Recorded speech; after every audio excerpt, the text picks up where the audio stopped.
Hello everyone, welcome to my channel.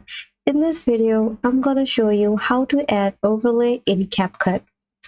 First, all you have to do is click import and add both the clips into the CapCut. So I have got mine ready. Now, next step is drag the first clip onto the timeline and then drag the second clip. This will go on top like a new layer, and you have to remember that you don't drag both of them at the same time. Put one first and then the other, so they stick one over the other.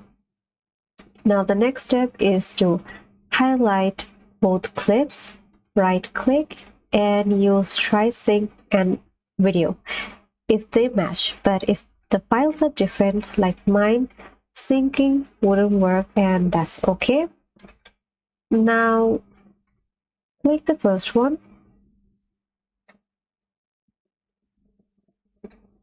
You have to keep it here and go to video tab and then go to transform, which is under the basics section.